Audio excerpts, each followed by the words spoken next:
new antitrust and anti-competition regulations out of China affecting Alibaba and a number of other Chinese e-commerce companies. Aikiko Fujita is here to explain it to us. What exactly do these rules entail, Aikiko? Yeah, Julie, there's a number of issues that these draft rules hit on. It really does offer a guide of how Chinese regulators view anti-competitive behavior. One of the issues they're talking about, exclusivity clauses. This is a cracking down on platforms that force business into exclusive arrangements, something that Alibaba is accused of doing.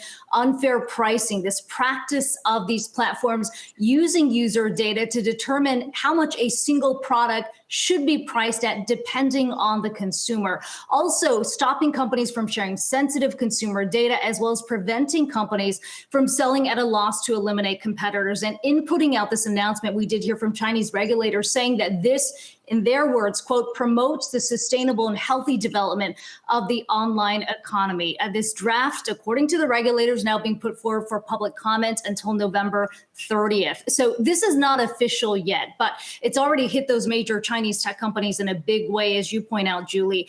When you look at this chart here, the major companies losing nearly $254 billion in market value over the last 2 days. We're talking about names like Alibaba, Tencent, Xiaomi, and Meituan. The timing of all of this is certainly worth noting. This came out on Tuesday, one day before the biggest shopping day in China, Singles Day. Also, just a week after regulators stepped in to halt what was expected to be the world's largest IPO, that dual $34 billion listing for Ant Group. And this is really the government in China making it very clear who is in charge at a time when there are real concerns about the scale and influence these tech companies are increasingly having in China.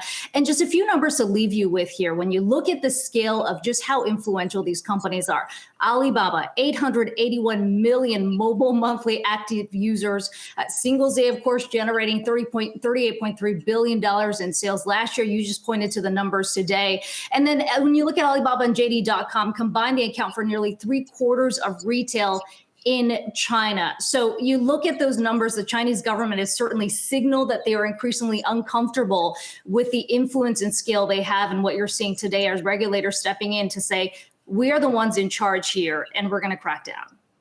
Well, and Aikiko, as you're outlining some of the discussions that Chinese regulators are having, it sounds almost like they're trying to troll U.S. regulators by here are all the things that U.S. regulators won't do to these tech platforms. But I'm also wondering, did Jack Ma just ruin the party for everybody by coming out and being too forthright? And now this is essentially, the government trying to remind Jack Ma that you might be richer than everybody on paper, but we are still in charge. And it's a warning shot, I guess, to any other major Chinese entrepreneur, business owner, CEO, and so on that, check with us first before you go out and say anything that we might not like.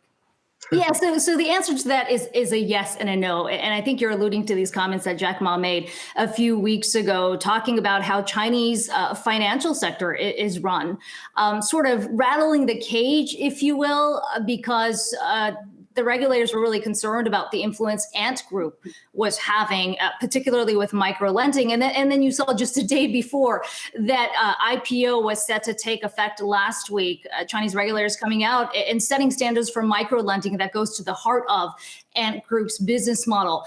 I mean, yes, you could argue that Jack Ma has kind of rattled the cage, but regulators in China have been sort of signaling at this for a few years now. If you go back to 2018, we saw regulators step in to crack down on gaming sector and Tencent at a time when they were expanding massively globally, and they did halt the approval of games. So we have seen this playbook before from regulators, and sure, you could argue that this comes at a time when the US regulators, European regulators are also trying to crack down on these Chinese tech companies. So it's probably a little of both. The reality is the government is increasingly going to keep a close watch on these companies as they grow